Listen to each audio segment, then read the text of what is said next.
So help me welcome Edward Stringham.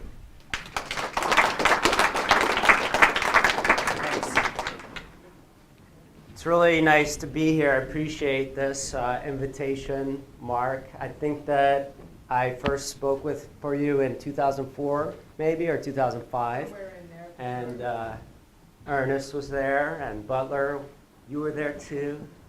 So it's really nice to be back here again. Since then, Mark and I have stayed in touch and become friends. Every once in a while, I call him. Gives me good advice, just as a friend. And other things too. So a couple months ago, I was selling a copy of my book online.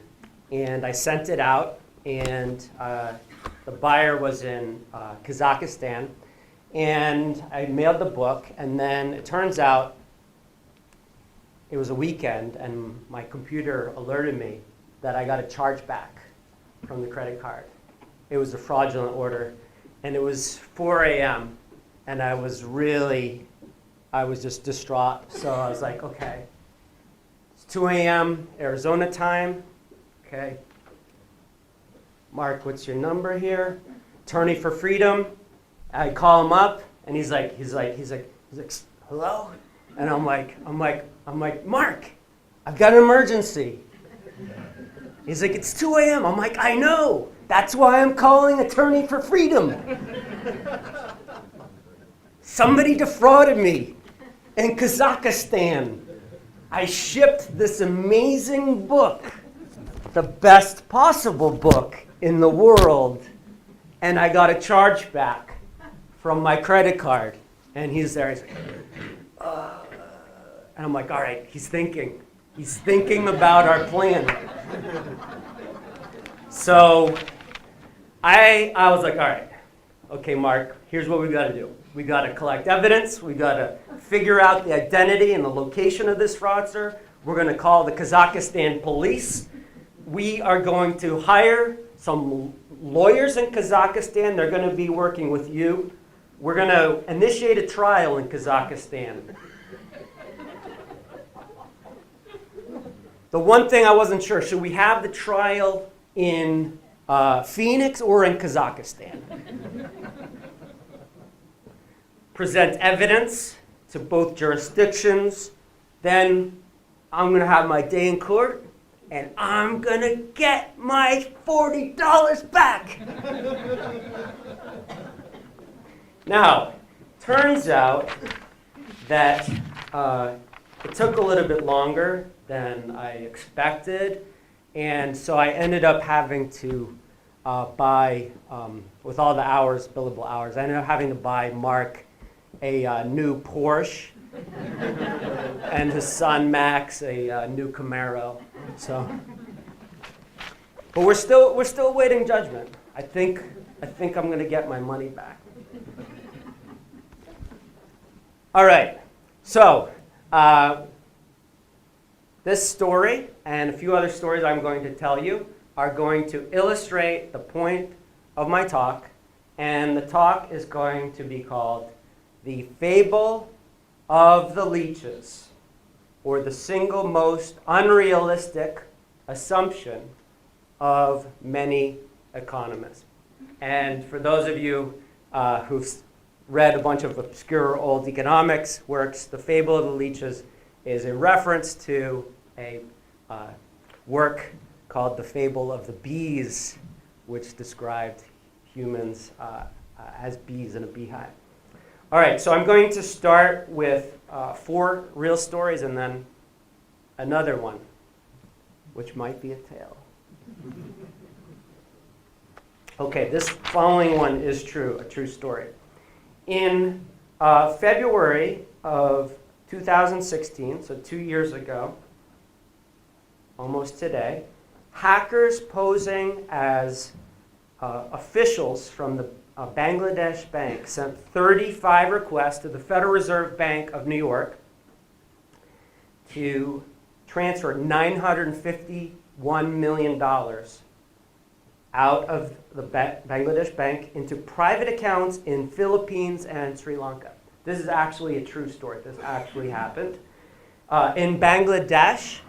This was on a Friday, and apparently in Bangladesh, Friday is a weekend day, and so nobody was actually working. And so the Federal Reserve's like, Bank of New York, okay, sure. And so they started out transferring the money out, and they ended up transferring $101 million out of the Bank of Bangladesh account. And it turns out one of the routing banks was Deutsche Bank, and they noticed that the hackers had misspelled the name of this intended recipient was the Shalika Foundation. This is a true story. And so the Deutsche Bank was like, not sure about this. This seems a little bit fishy. So they stopped putting they put the transfer on hold, but they had already, other banks had already sent $58 million to the Philippines, and that was withdrawn and spent on casino chips. This is a true story, and they're basically impossible to track down. So 2 years later, this $58 million is long gone.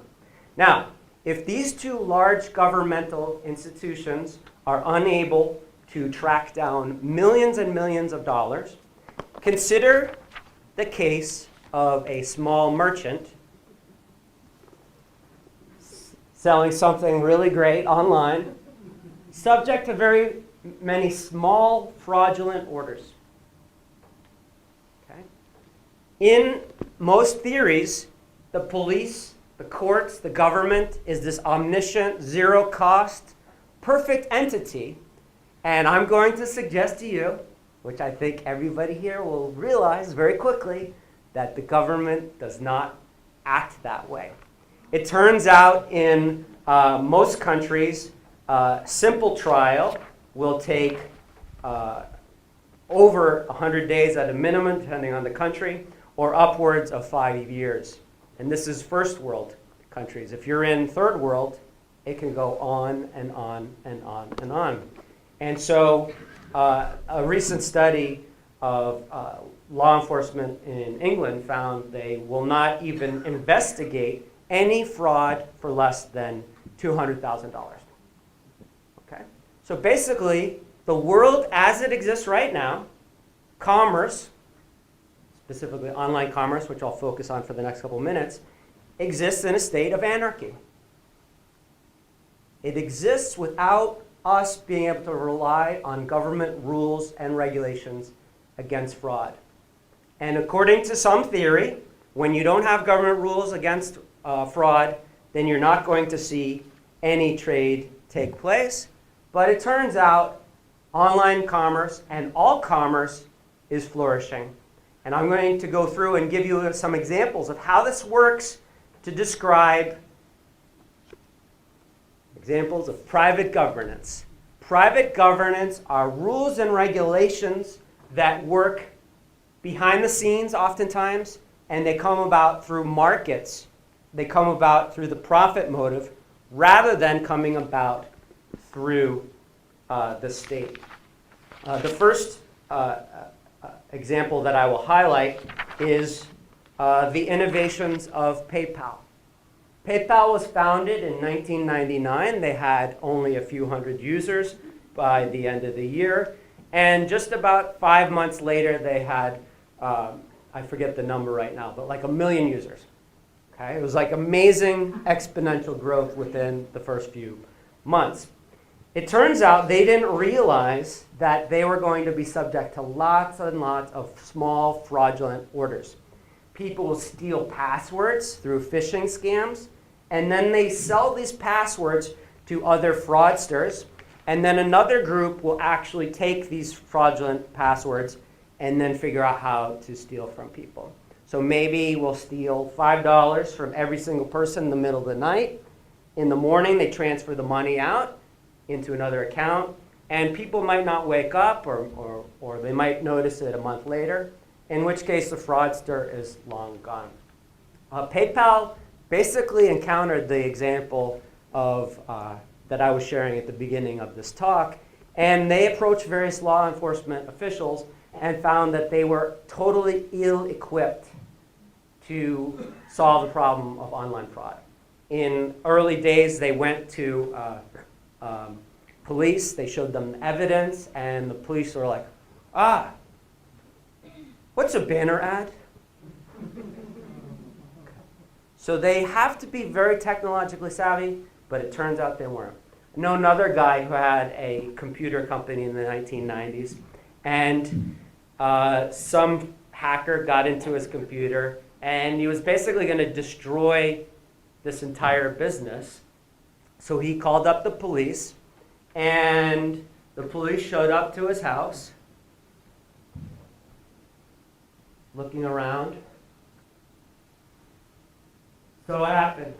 Someone broke into my computer.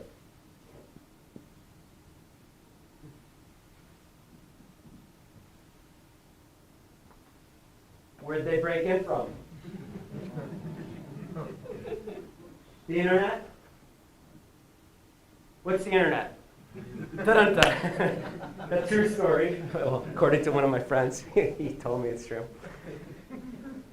All right, so what do? It turns out PayPal realized they couldn't rely on governmental solutions, so they had to rely on private ones. They started beefing up a private security team internally, and they would evaluate transactions to see if they are good or bad.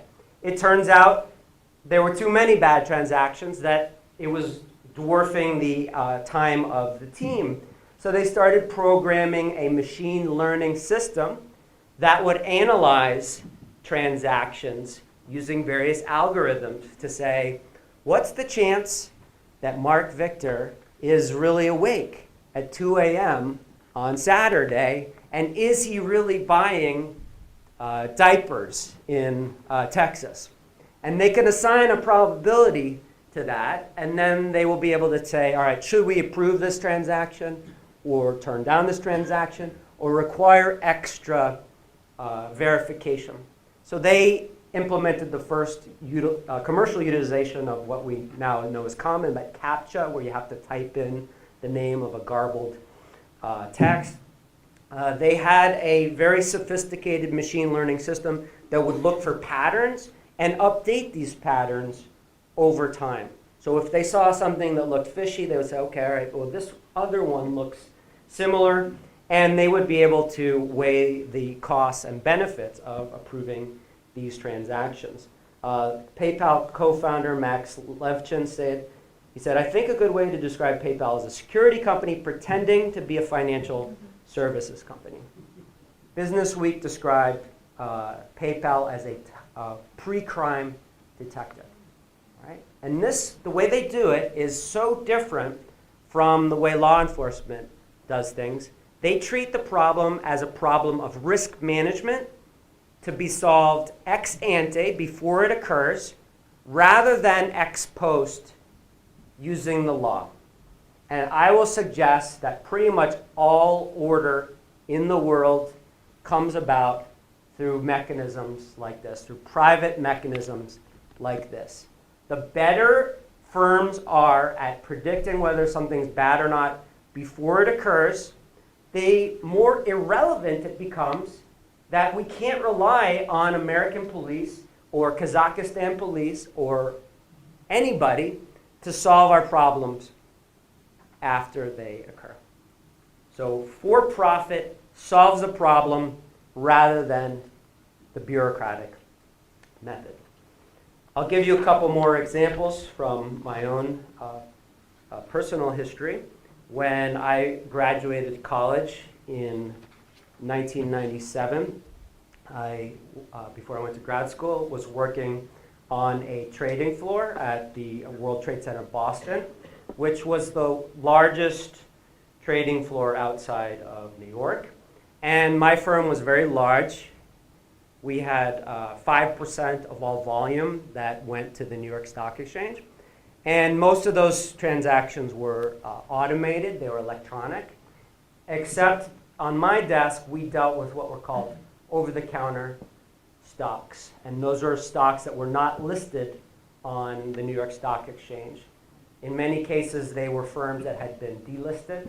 and there was very low liquidity in these markets. And they were traded on what were called the pink sheets. So rather than having an automated system, somebody would call us up, another broker would call our desk up and say, I'd like to sell 100 shares of some obscure company. We have to look up in what looked like a phone book to see, all right, who makes a market in these shares, and then get a quote, tell this to the person on the other phone, and they say, okay, all right, great. And then they would say, if they want to make a trade, transfer that to the trader, and then they would execute the trade. Now, it's very easy, when we get, our desk get tons and tons of these every day, all day. It's very easy to mishear. Oh, was it buy 100 shares or sell 100 shares? Either counterparty could mishear the order, or it might be the case that the order was filled at the wrong price or too late at the wrong price. And in all cases, it was our obligation to make sure the customer had what he owed. So, if something happens, what do you think? Something bad happened? What do you think I would do? Mark, call the cops on these people.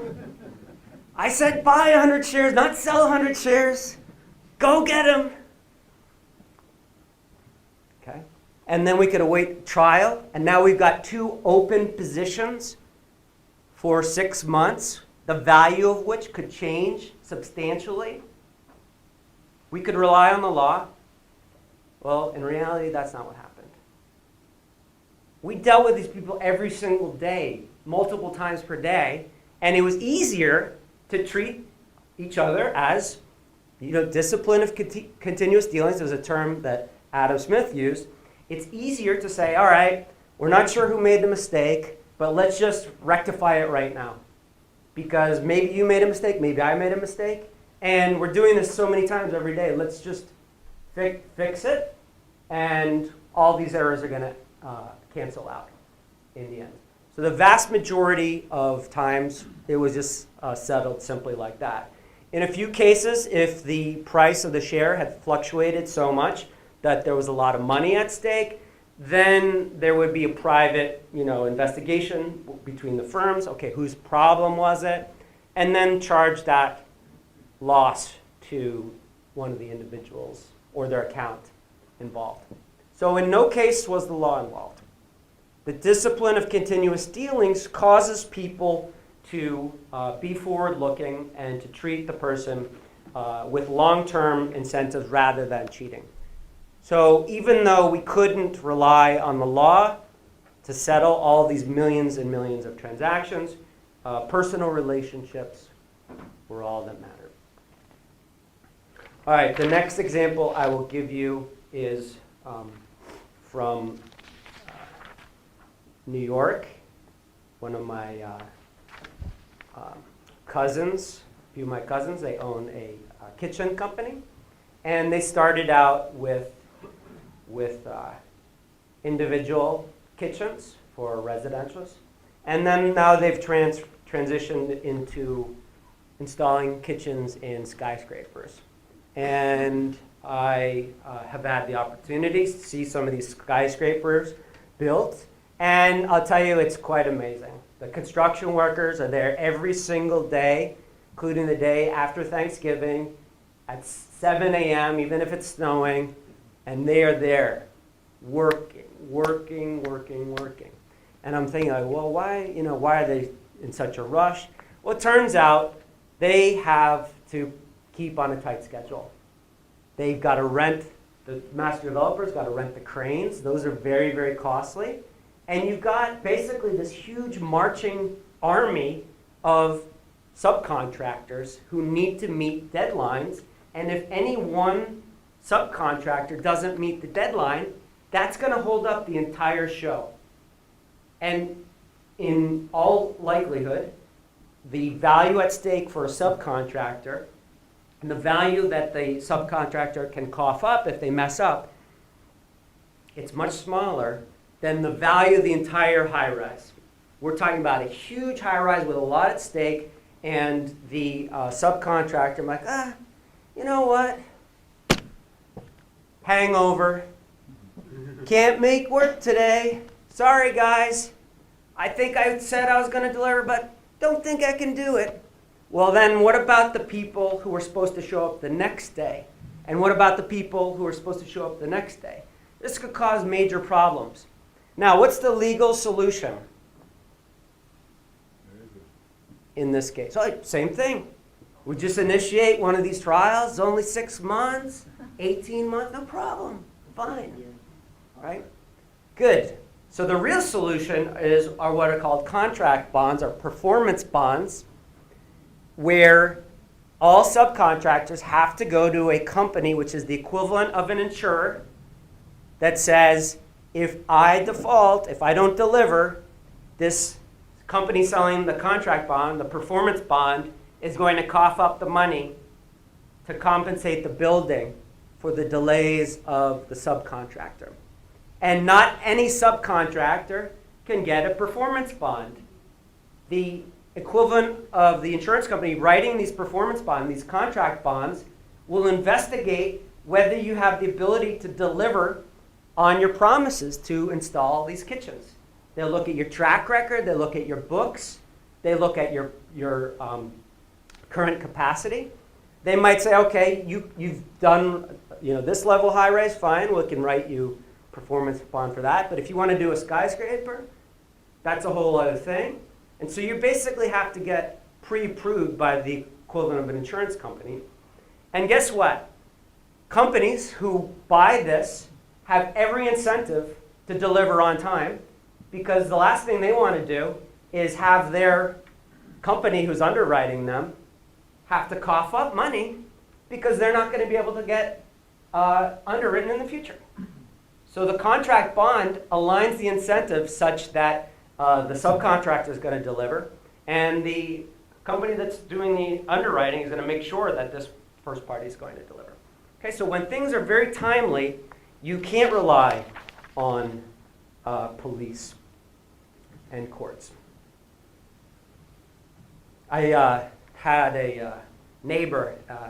She was from Italy, and I just, out of curiosity, I was just asking her. She deals with company that sells like granite to kitchen companies in the United States. And I said, so one of my other neighbors, also Italian, I was asking them the same question.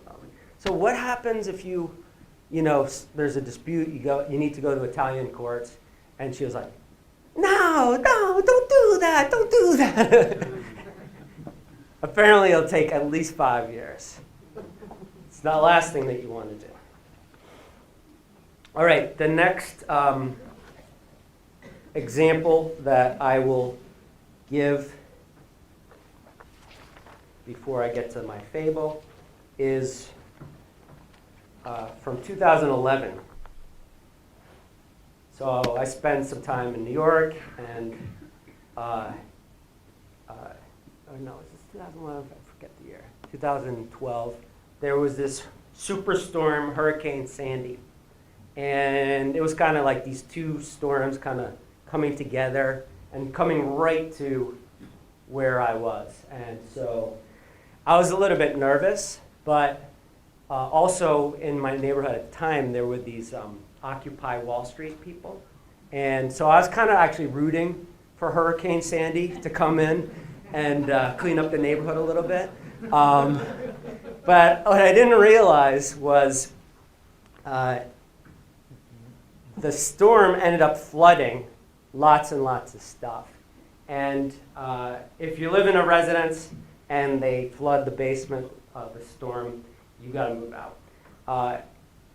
Much worse, however, is this other entity a friend of mine works for called the Depository Trust and Clearing Corporation. And what that is an entity which basically holds most stocks that you own are held by this company, and they basically help settle trades. Before that was in existence, people had to settle trades using paper and the equivalent of wheelbarrows in the financial district. And there was this thing that emerged, it was called the paper crisis, because there were just too many transactions, too much volume, and too much paper going back and forth. And so they realized, this was in the 70s and 80s, they have to figure out a way to have electronic settlement. And so that was the first time where actually people in New York could start doing business outside of the financial district, if you're like a broker-dealer firm. It turns out, however, there's still a lot of things that are on physical paper. And as of 2012, they had 1.7 million certificates, paper certificates, for things like private issues or other various non-publicly traded firms. And they have a vault. They keep this in 60 feet below sea level, below the street level. And the people, this is a true story, they show up after Hurricane Sandy. It's like, open the door,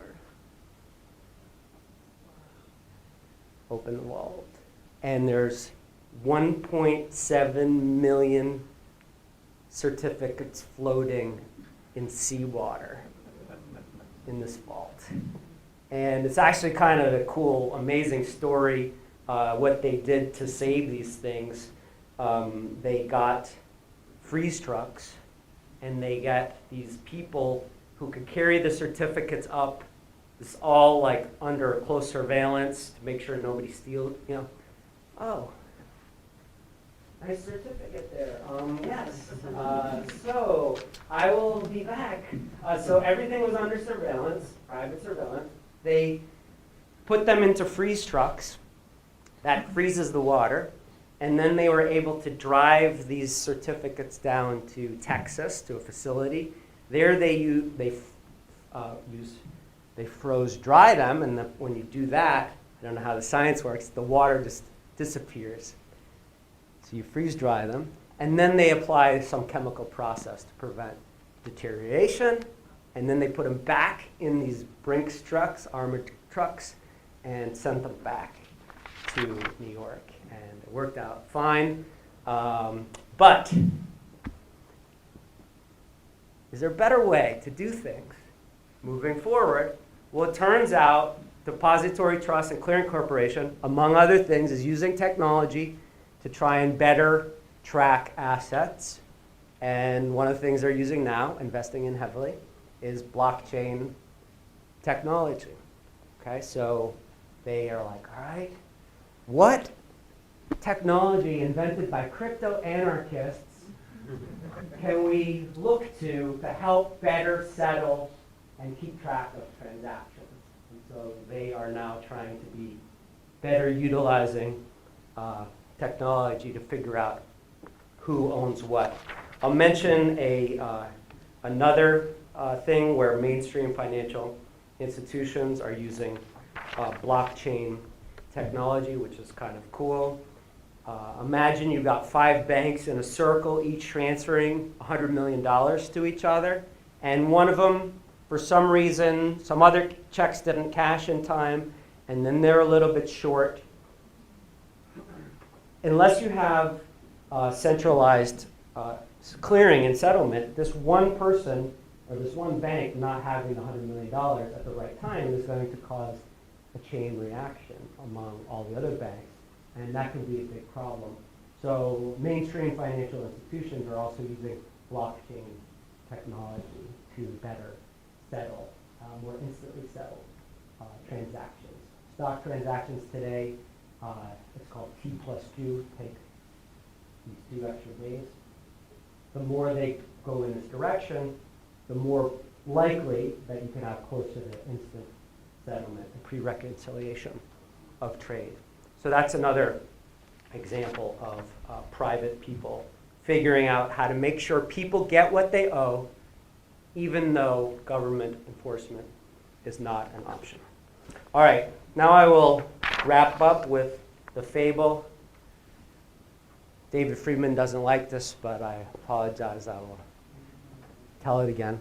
This one is partly based on truth.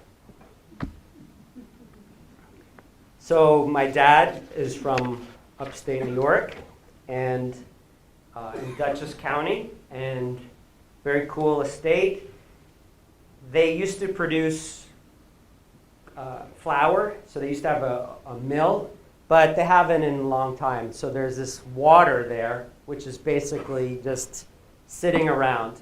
And you could go swimming in it, but the problem with it, because it's not like this flowing stream, is there's leeches in the water. And my dad told me a story once. He went swimming, got out, went to bed, took a nap, woke up. You Polish people know what leeches are?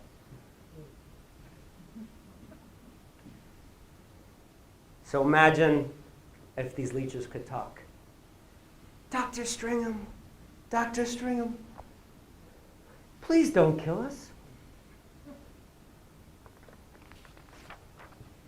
You need us. We were here before you existed.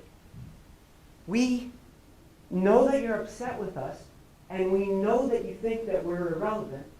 But in fact, if you look around, all beautiful estates in upstate New York have leeches. So, therefore, without leeches, you would not have great, beautiful estates. You think that order exists in this estate without leeches? You think order exists because of your private initiative, private enterprise, and your hard work? But no, it's because of us leeches. Now, we will not be too greedy. We will not suck all of your blood. Just 21%.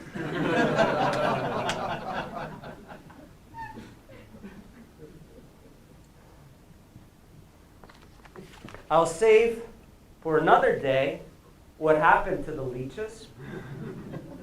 And in the interest of leaving my work open to interpretation, I will leave it to you, the dear audience, to decide whether the leeches analogy applies to any real-world institution.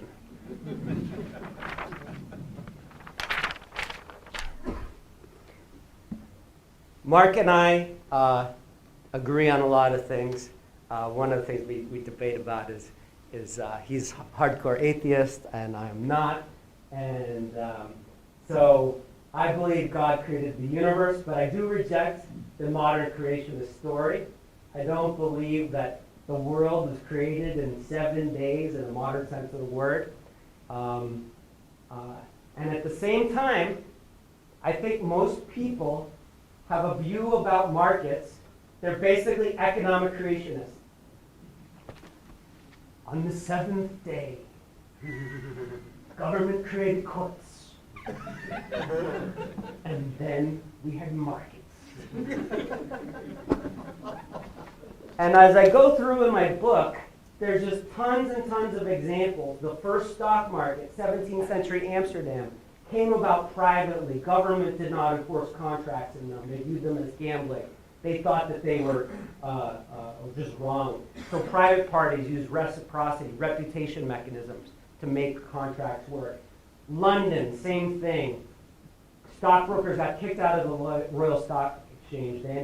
Royal Exchange. They ended up trading in coffee houses. They turned that into private clubs to create the stock subscription room. Then the stock exchange, which later adopted as its motto, "My word is my bond." In modern times, we've got the New York Stock Exchange, precursor to that, Tontine Tavern and Coffee House. All of these examples work behind the scenes in the same way PayPal does to make sure that markets work. And I think that we should all be grateful each night that we don't need to have to call Mark Victor. Thank you.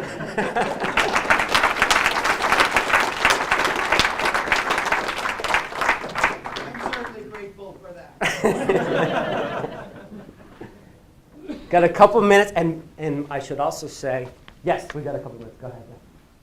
I was just curious. A lot of people fear a world without the state because they assume that it creates support system that otherwise wouldn't be there in the absence of the state.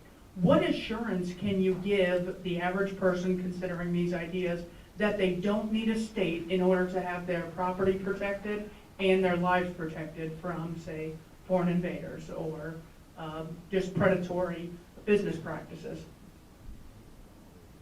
So I like Lysander Spooner, and he said the following analogy. He said, the government is like a highway robber, except the major difference is the highway robber is far more gentlemanly.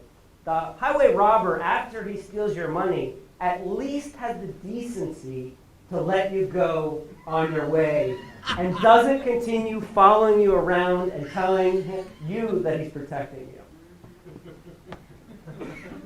Yes? So, you talked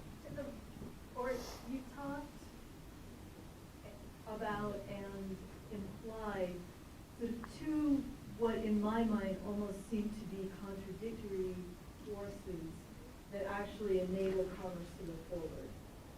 One was technical innovation, and the other was insurance. And I'm wondering if you might want to comment on how those two things can be antagonistic to each other, actually. In other words, I think of insurance in a lot of ways as almost a ball and chain on innovation, and I didn't really hear you talk about that. Chapter 3. In 1994, they were, oh, no. Sorry. So I actually think one of the cool things about markets is there's lots and lots of different mechanisms. Some are more responsive and more appropriate for certain times than others. So with the London Stock Exchange example, it's physical space. They physically would write a defaulter's name on a chalkboard to say this person is reliable or not. In modern times, the eBays of the world, the Ubers of the world have this done electronically, and they can kick somebody out of the market instantly. So I think that insurance can be good and is great in many cases. In many cases, we don't need it, and it just depends on the circumstances. And private governance is not a one-size-fits-all solution. It allows us to choose what we think is best. Have you studied Somali customary law? My friends have written about that, and I am a fan, and but I think there's a lot of imperfections of that. Is this okay? Yeah. So my friends have written about that topic. I don't know enough about it. What they argued is that relative to the other options, it was better. But I can imagine if you point out a million examples of it not working well, I could probably agree with that. So I guess it would It be. seems to really tie together with your whole thesis. Yeah, I would say there's probably a lot of overlap for that. I just, in my cases that I've been focusing are more like advanced markets. In that case, it's kind of more primitive, and I just don't know a Yeah, lot well, of that's specifics. kind of where it's like the two concepts can be merged into something greater. Yeah, I think there's a lot of parallels for private systems throughout history. I think the way you were talking about insurance, the problem with insurance is that it's mandatory, voluntary, and the other one is when it's making risk decisions versus it starts making political decisions to exclude because it's so big and powerful and you mix it with the economic stuff. So when insurance companies start making political decisions, exclude is when they start getting problems. Yeah, so I agree with you on your point that a lot of what we call insurance right now, I would say is actually not insurance. Historically, insurance was actuarial risks, where people would say, okay, here are these tables. What do we think the probabilities of anything bad happening? And now at this point, a lot of times it's political, where you need to be subsidizing your neighbor, and oh, I want this free thing. Can you provide that for free to me? And once you eliminate actuarial pricing, it's not insurance. It's basically forced redistribution. All right, well, I will, One one more, okay. There was a few questions about government and insurance. How about create insurance that will protect us against government? Good one.